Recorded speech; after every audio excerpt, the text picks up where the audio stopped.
am Damian Goldvarg, one of the co-facilitators of this network with Lily Cito. She's on holidays, so she's not available today. So we're taking turns because I'm going to be on holidays in August, and then she's going to be away again in September. So we're taking turns to facilitate this meeting. I don't think anybody here is new, if I am not wrong. Is anybody here for first time? I don't know if Susha, Beth, have you been in our meetings before? Yes, great. So welcome back. Alfonso, I think you have been here too. Welcome. So welcome everyone. I think we have people from all over the world. And for people who are newer to this network, we meet every month since for several years. We're getting close to the 100 webinar recorded. So we record every session. So that means that we started like 100 months ago because we do once a month. So that is a lot of resources. What I think is great, they're available. If you go to the American Coaching Supervision Network website, you will be able to find them there. A couple of announcements is that we're trying to meet in person next year for the conference, for our 9th conference. So we have been getting closer to the 10th too. And we are thinking about doing in Victoria, Canada. So we will give you the details coming up as soon as we confirm the day, maybe at Royal Road University. We're working with them, so we can do it there. It's a beautiful castle, it's a beautiful campus in Victoria. So we're waiting for them to confirm the dates, and we will let you know. Also, for people who are going to Converge in San Diego, is anybody here going to Converge in San Diego, the ICF conference? Sunny, Judy, Meryl. Okay, if anything changes and anybody here comes to the conference, we are going to have a 1-day meeting for supervisors the day before the conference, October 22nd. So please plan to arrive 1 day earlier so you can join us and we can spend 1 day in person. We are going to be co-facilitating this event with other colleagues. So the idea is that it's very interactive. It's not going to be lecture, it's going to be more sharing and learning from each other. So plan that ahead. Also, a last announcement before we introduce you, Judy, is that with the Global Supervision Network, and I know most of you are also part of that network, we are going to have a session on competencies, and we are inviting EMCC, who's review the coaching supervision competency framework. I don't know if you're familiar with that, but this recently they make the announcement. So the framework that EMCC is applying for coaching supervision has been revised. So Michelle, who's here, Yes, you're going to be sharing that, aren't you? You're yes, coming to talk about that? on on Friday and on Thursday and Friday. Yeah, so we had 2 sessions. And Yeah. then also we have a colleague from ICF coming to talk about the ICF supervision competency framework too. So we're going to be learning from both of them. So Mhm. these are some of the announcements. If you want more details, let me know and I will send you the details. But now let's focus on Judy. Judy, great to have you. Thank you for presenting today. And by the way, with Lily, we're always looking for presenters. I think we have the schedule ready till the end of the year. But if you want to present, please let us know because we're looking always to engage the community participants for next year. So if there is a topic that is of your interest and you would like to facilitate a conversation, let us know so we can schedule you for next year. And Judy, thank you for being here today, for accepting the invitation. I think this is your first, but not the last time you're presenting for the network. Great to have you with us. Why don't you let people know about you, what you would like people to know, so people who do Oh not know you gosh, get to know hadn't you. even thought of that. Judy Wolf, executive and team coach, coach supervisor, discovered supervision through the team coaching route, through sort of living it as a supervisee, just fell in love with the format, everything about it, group, individual, all of it. So studied with Damian and I see several others here. Meryl, thank you. Linda, of course, just had such a wonderful experience with that and really decided to make it a big piece of what I do. So now it informs everything. And it also means that I spend a lot of my time in spaces like this with other folks who I think I always sort of assume walking in have the same love of reflective spaces. Like how do we self-reflect individually and collectively? And just I find that they energize me in a really resourcing way. So thank you all for being here. Thank you all for your interest in co-creating these kinds of spaces, and also in the topic, which I just want to acknowledge came out of I think Reggie Jackson's first part one of his silence, what's turning into a series, right? Because he's got a part two coming up in, I believe, September. But as we were talking about silence, the conversation shifted into, and what's the data around like discomfort, whether it's in silence or what that reveals. So we sort of pulled it out as a topic. And Damian, thank you, and Lily for the invitation to sort of take that thread and bring it here. So really just thinking about, like what is discomfort and what data does it give it, and all that was the invitation for all of you and all of us here together today. So I'll actually share my screen. My thought was just actually start with an opportunity to settle in, but then I'll offer just a few thoughts around, hey, if we frame up discomfort, maybe surface some of the questions we might want to explore together, have a little time to go into breakouts and explore that in more intimate groups, and then come back into the plenary. But how's that sounding for all of you? What you showed up for? Good? All right. But just to start, let's just begin with a mindfulness moment. And I'll go ahead and share my screen so that it's ready to go before I go in that, so I'm not fumbling around at the end of that.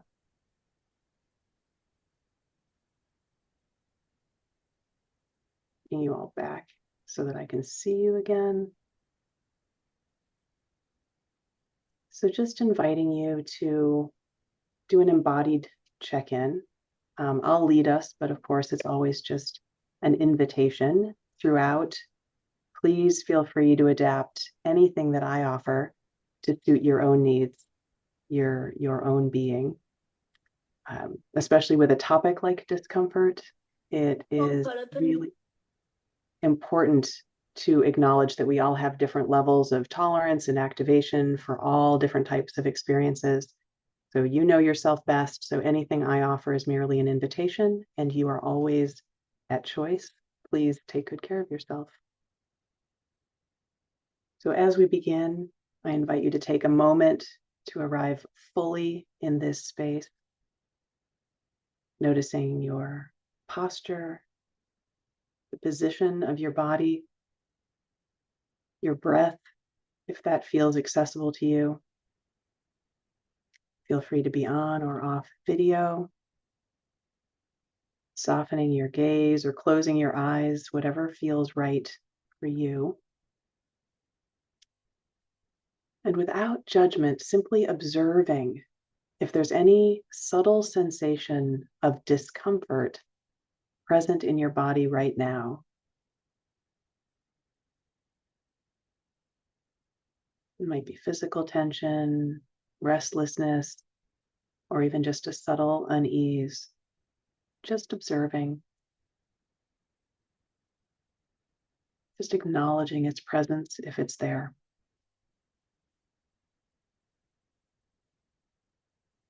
No need to change it. Just being with it as it is. Noticing, being with.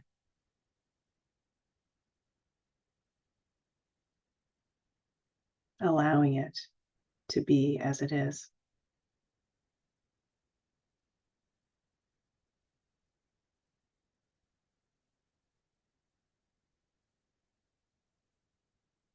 And noticing any subtle shifts or changes that may arise as you continue being with what is.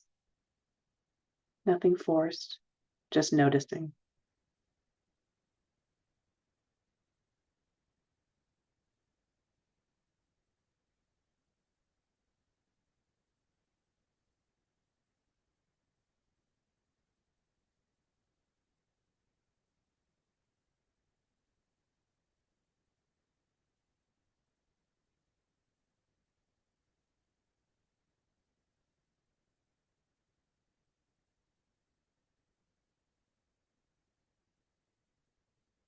And when you're ready, bringing your attention to your fingers and toes, maybe wiggling them a bit, taking a deep breath and gently allowing in light and focus and coming back to our circle.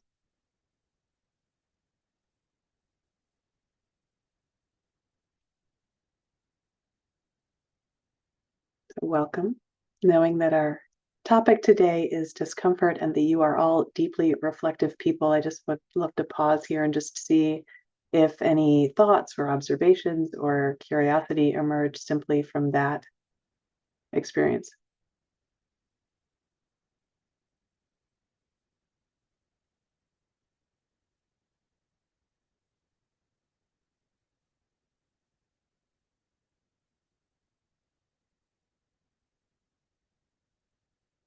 What do we notice about discomfort?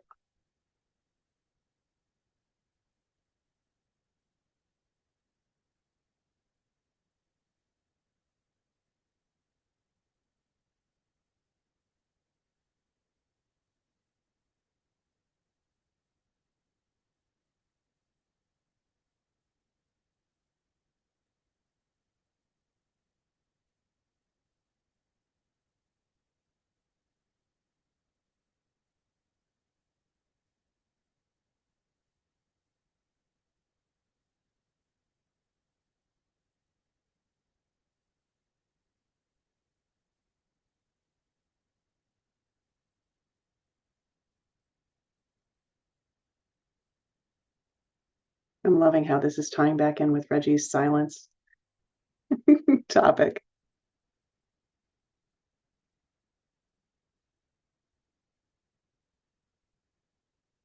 So some of the questions that I brought into the inquiry here that were also in the description were, as you can see on the screen, how do we as coaches and supervisors define, experience, and respond to different kinds of discomfort? What does that reveal about any attachments or biases or preferences we might have? What stories we might carry with us or tell ourselves about discomfort? How we identify discomfort in ourselves and in our relational field. And what do we do with that information in a supervision session? So these are the questions I'm bringing into this conversational space, along with that overarching inquiry around how do we navigate and relate to all of this in a complex, ambiguous, uncertain global environment on the one side, and on the other, a profession that requires us to demonstrate a level of vulnerability and emotional and ethical maturity. So as we sit with these questions, I'm wondering, like when you walk into a dialogue with a title like The Role of Discomfort in Coaching Supervision, what are some of the inquiries, questions, thoughts you bring into the space?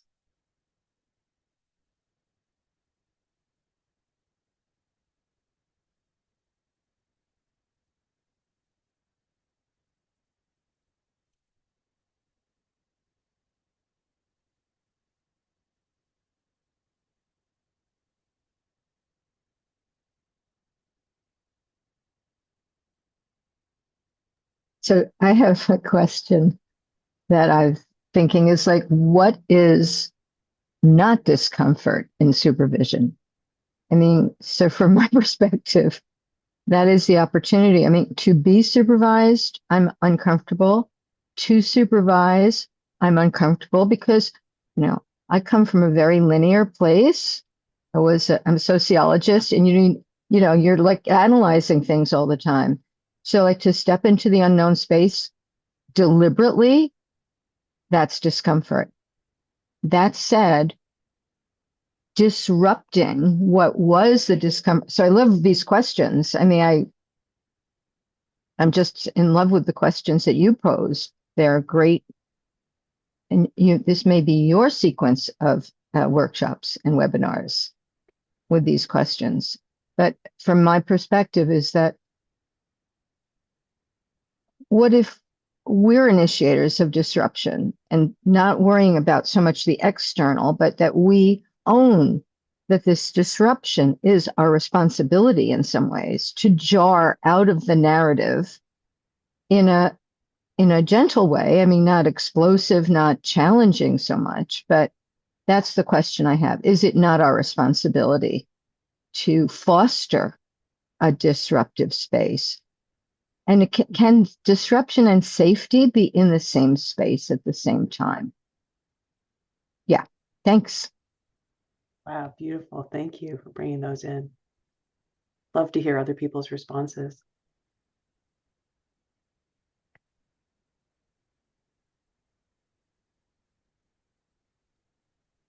Judy, I might be tagging into Meryl a little bit. Um, for me, discomfort is just part of learning. And so is discomfort good? Or it feels like there almost feels like this is we should be working against discomfort in the way the questions arrive here for me.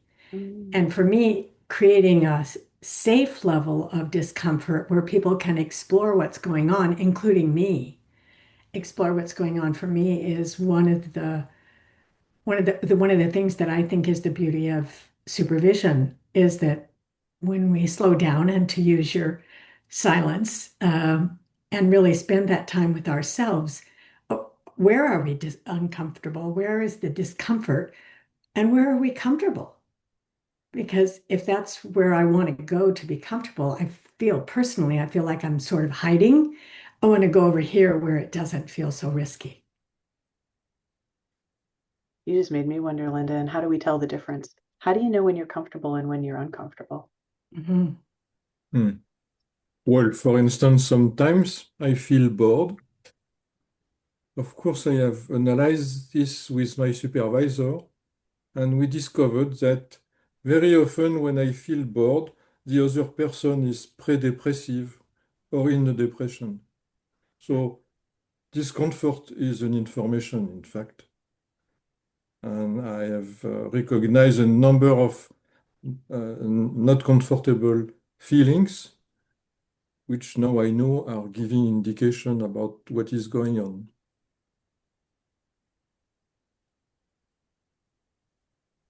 Yeah, just this data. Go ahead, Damian. Sorry. We're going to say that we are triggered by different things. What may be uncomfortable for me may not be uncomfortable for you. But for me, many times I realize that I am uncomfortable if I have a judgment or an assessment that this shouldn't be this way. Something goes in one way, and in my assessment or my evaluation is that this shouldn't be happening, or something is wrong, or it's not what I expected. And I do believe it's important to have that conversation in contracting. When you're contracting in supervision, when you're starting the relationship, just to have a conversation about being uncomfortable. So clarifying that if you're not uncomfortable, as Meryl was saying before, like I say, something is missing, because this is what we should be expecting. If it is too comfortable, means that we may not be going deep enough or challenging us enough.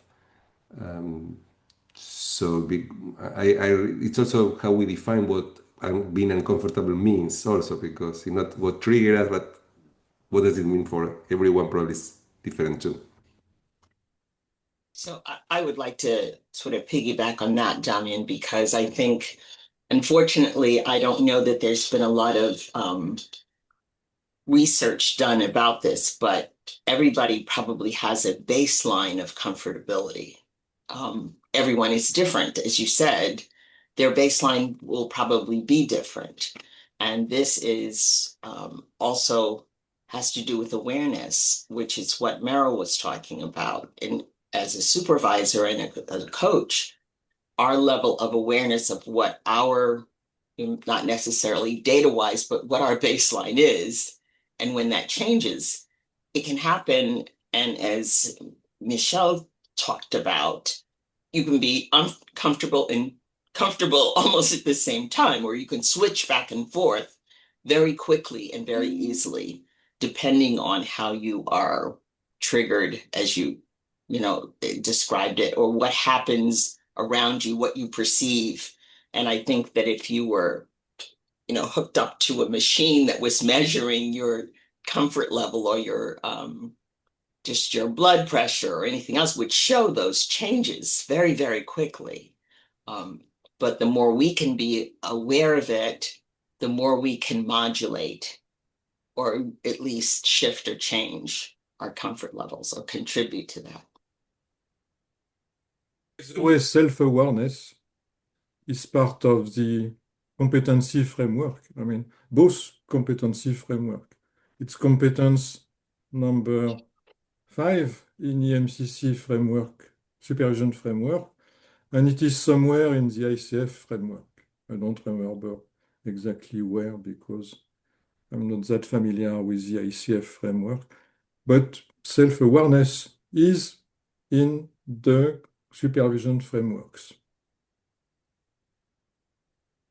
Jean-Navir, I saw you come off mute. Yes. Yeah, thank you. If I want to build on what have been said so far that I agree with, that we all have that gift that we can feel secure or insecure when we get somewhere or by someone. So we can get triggered or not. That belongs to us.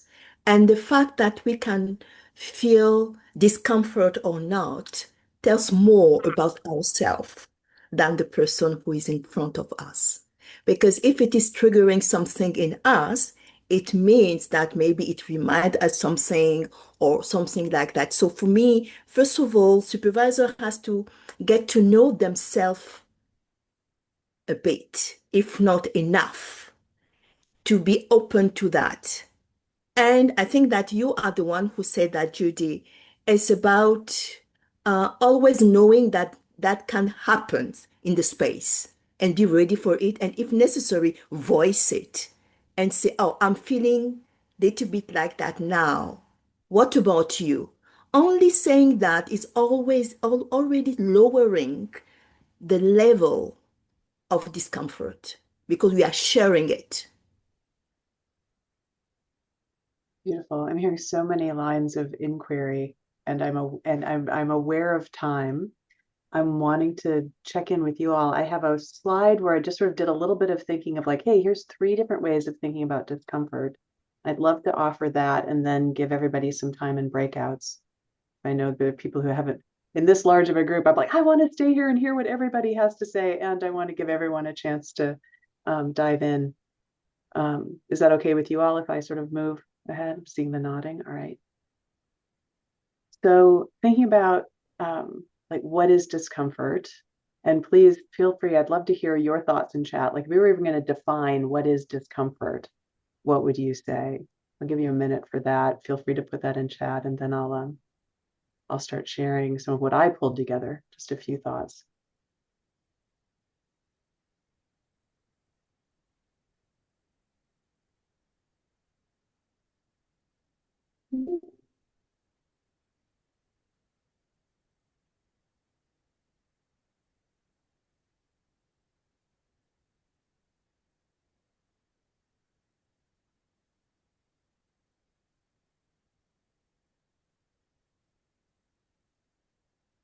Meryl, uncertain, itchy, twitchy, nervous rather than curious.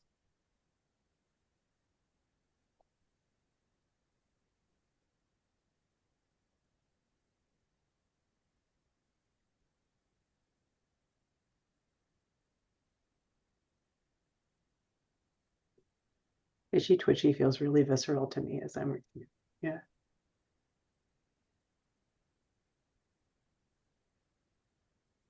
Sympathetic activation. A bodily sensation comes from thought or emotion or sensing that alerts oneself that the comfort baseline has been breached. Yeah, keep throwing those in chat and I'll start sharing some of this slide and we'll keep coming back. Physically, a sinking feeling in the pit of my stomach. Yeah. So from a Gestalt perspective, change in heart rhythm from Sunny. Yeah, so noticing like all these signals. Discomfort often signals an interruption to contact or an unmet need in the field. It's a signal, a hotspot in our awareness that something requires attention, a boundary in need of exploration. So one perspective, right? Which begs the question, how do we recognize these hotspots. So in a conversation about discomfort, I feel like it's inevitable we have to bring in something of Buddhist philosophy where the concept of dukkha is central, often translated as suffering. Dukkha is actually more nuanced. It encompasses unease, dissatisfaction, stress, and the inherent impermanence of existence, right? That sort of existential anxiety. So all of these are true, but the first noble truth in Buddhism is often is that life is dukkha, as you read here, and it can be viewed by some people as a pessimistic view, but it's not intended that way. It's really a realistic acknowledgement that clinging to things as permanent or controllable leads to suffering, unease, dissatisfaction, stress. So discomfort then is an unavoidable part of the human condition. We are wired to want things and to feel aversion for other things. So we have both. So in the Buddhist philosophy, which many of us are familiar with to some degree, thanks to the mindfulness movement, the path isn't to eliminate discomfort, but to understand its nature and relate to it differently. So some key concepts that from Buddhism that can be potentially useful in this discussion include concepts of impermanence. Everything changes, including states of discomfort and comfort. Non-self. Our perception of a fixed self can contribute to clinging, which leads to discomfort when things don't go our way. And craving or clinging, our attachment to outcomes and preferences, or our aversion to what is, often amplifies our sense of aversion. And Jean Alvier just added in the chat, neuroception, what we feel in certain contexts belongs to us. Yeah. And Meryl, is my discomfort because I am disrupted or creating disruption in another? It happens intentionally, supervision and coaching, and unexpectedly in social conversations. Yeah. Yes. So just pausing to consider for a moment, how does the idea of discomfort as an inherent part of existence resonate or not with your own experience? And whether in a coaching session, supervision session, or in life, as Meryl just brought in, when do you recognize yourself leaning toward craving or away, aversion, or just responding neutrally to things and experiences? And how do you recognize that? And then just to bring in one more, which I've already seen represented in the chat, one other way of looking at it is through the lens of applied neuroscience, right? Discomfort is often an output of our brain's sophisticated threat detection system. So when we perceive a threat, physical, social, or emotional, the amygdala fires, triggering a cascade of physiological responses, that fight, flight, freeze response. And that can manifest as anxiety, agitation, resistance. That's that amygdala activation you've probably heard of. And then our prefrontal cortex is crucial for emotional regulation, particularly the ventromedial prefrontal cortex. And when discomfort arises, that prefrontal cortex can help us appraise the situation, inhibit our impulsive reactions, and engage in more thoughtful responses. Our ability, we heard interoception earlier, right? Our ability to sense and interpret internal bodily signals is key in all of this, because discomfort is often experienced somatically. So that tight chest, knot in the stomach, the thinking, feeling, and tuning into those signals, mindfulness, awareness, self-awareness, developing, as Michelle, we heard earlier, right? Almost like an awareness enough that I know my own internal language. When I feel this, it often means this. This might be a clue of what's going on in the world. So all of that is what we do all the time in supervision, right? The key elements of I6. So it really helps us understand what's beneath the surface. And of course, the good news is that our brains are elastic. We can learn to re-regulate any of our responses to discomfort. We can build resistance, and we can reframe perceived threats through conscious practice. So those were the thoughts about how I was framing this up. There are also concepts like the window of tolerance. Sunny has a beautiful continuum of comfort to discomfort. But rather than take the time to share those now, I was thinking, just pausing here to see what are your thoughts at this point, and give us some time in breakout rooms.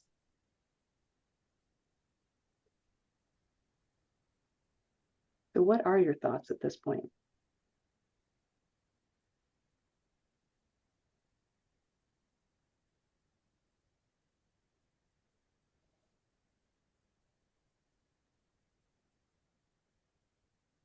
I will just say what Genevieve brought up earlier is really important. She talked about articulating your feelings and sharing them and how important that is.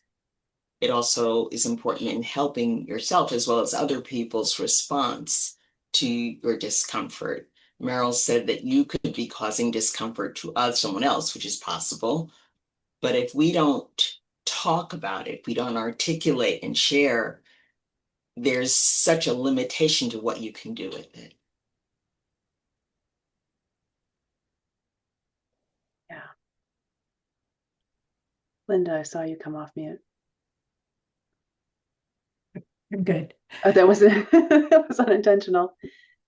Yes. Any other thoughts or anything you want to throw into our collective space before we go off into breakout rooms? And what would be the question? I'll actually in your room, sort of taking any of the questions that I offered earlier, any of the questions that were raised in the discomfort, Merle's question in the chat right now, right? I was thinking one more relation with shame. How do we relate to shame and how uncomfortable can be? We have said or done something that we regret, and how we bring that to supervision, and that's very uncomfortable to go to that vulnerable space. So I was wondering also about the relationship. How is our relationship with our supervisor? Based on that, how we're going to relate to that uncomfortable place is going to be different. I believe that if we trust, and that relates also to coaching or supervision, if we have a trusting relationship, it's easier to go to a uncomfortable place that if that is not there yet. So here is also in the process of building a relationship, I think if we maybe push people to be uncomfortable too soon, maybe will not work.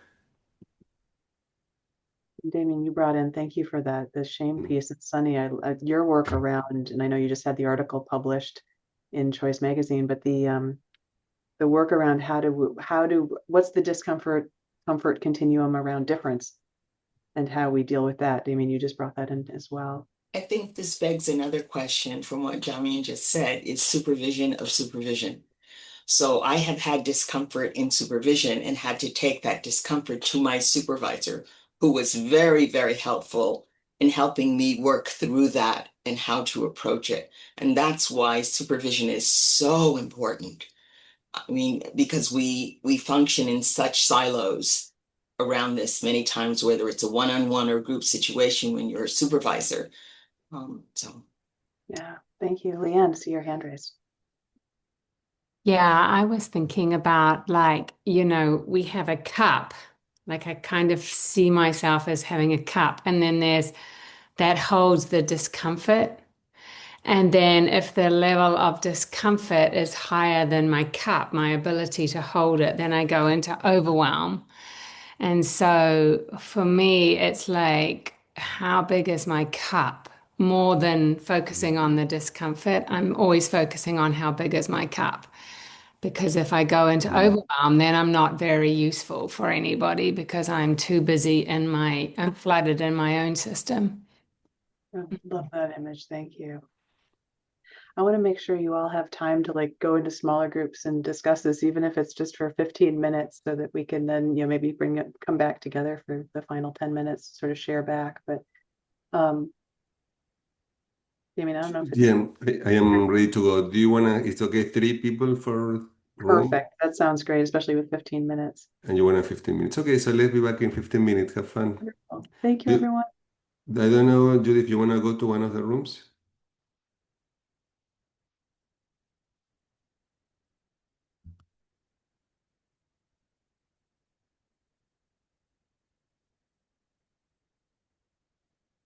Hi, Kendra.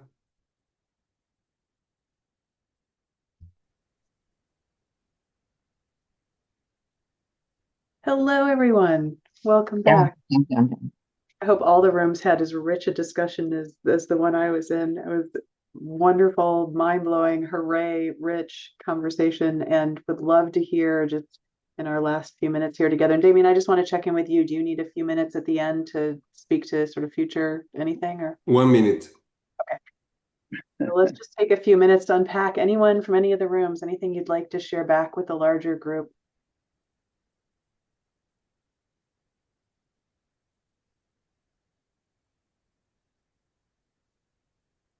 Mm.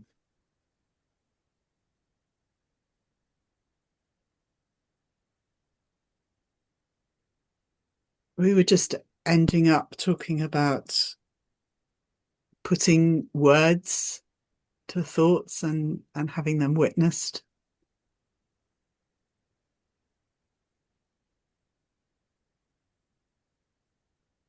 Yeah. There's something so powerful about that, a seemingly simple process, right?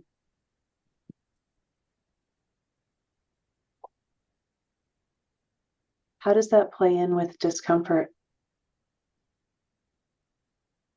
We were talking about how much to do our own reflection in journal or however we do it, and when and how to take it to someone else, like a supervisor or group.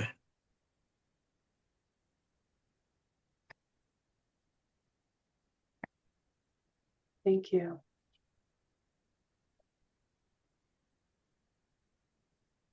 Insights or key thoughts that you're sort of taking away from your discussions from any of the other groups?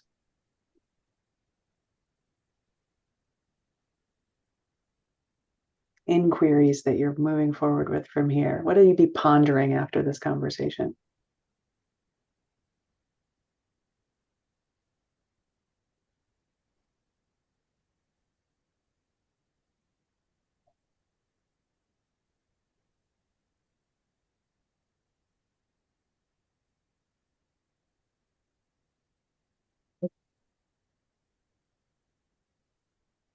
Judy, I'll go. I was just pondering Damian's introduction of judgment and his comments about what makes us uncomfortable is when we can be what we have a judgment about how things should be, and when they aren't that way, that can be triggering. And so, how much? Yeah. So I'm going to be pondering that thought. How much of that do I, when I take my thoughts and theories and models and things into supervision, how much are they useful, and how at other times are they triggering that this isn't going the way that I think it should be going? So that back to that word of should. Thank you. What else?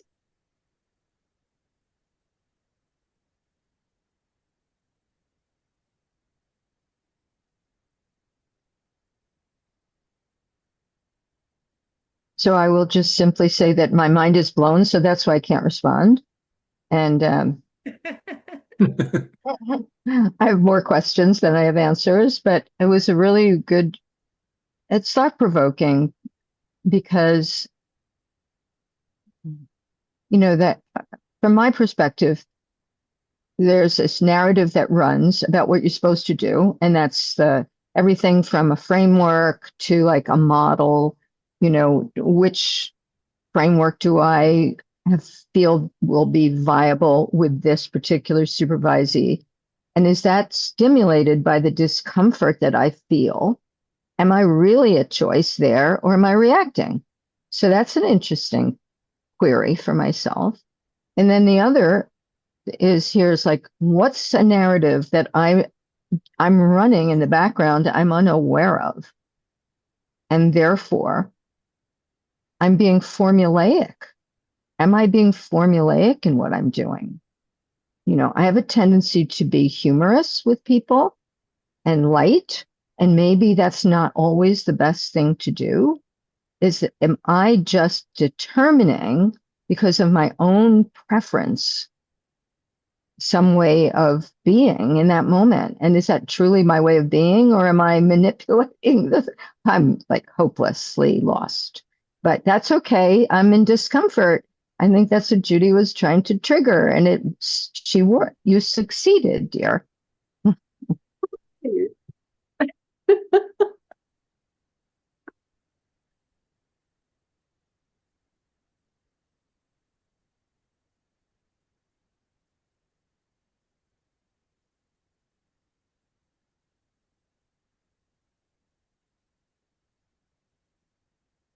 What would be if we were going to just say, like, what's your one, maybe hear from one or two people if you even have, like, what question would you offer each of us leaving this conversation?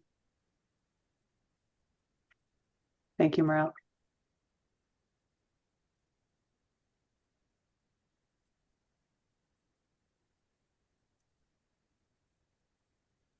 I think one interesting question is, how is our relationship with being uncomfortable? Yeah.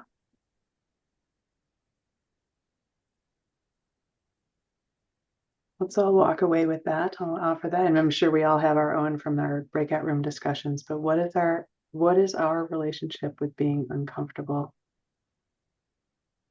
Thank you all for engaging in this conversation and starting this inquiry, which of course will continue on for each of us in our own ways. Damian, handing it back over to No, you. thank you, Judy. That was great. It's a way to continue exploring, and it was a great conversation. And next month we have Liane presenting. So Liane, tell us, what are you going to be presenting next month? Oh, thank you, Judy. I think I'm going to be following this theme of discomfort because I'm going to be talking about things that happen in our past that have an echo in today, right? And so, how do we work with the echo in today of things that happened in the past? How do we work with it in ourselves, with our supervisees, with the bigger system that we're in? Because we're seeing a lot of that at the moment, right? Ancestral and collective trauma that's impact is felt in this moment in time. So that's what I'm going to be speaking about. That sounds really great continuation of the session today. And since this is a learning community, pay attention this month. How do you relate to being uncomfortable? And we can continue the conversation, Leah, with you next month. And the following one, we have Reggie coming back to continue talking about silence. So I think there is a series of conversations that can all align to each other in the journey that we're here together. So thanks everybody for coming. Thank you, Judy. Great session. And for people who are available, who are part of the Global Supervision Network, this Thursday we have these two sessions on credentialing and competency frameworks. And Michelle is going to be talking about the EMCC new revised competency framework. And we have a colleague from ICF talking about the ICF one. So hope you can make it if you're part of that network too. If not, we'll see you next month. Okay? Thank Take you. care. Thank you. Bye. Bye.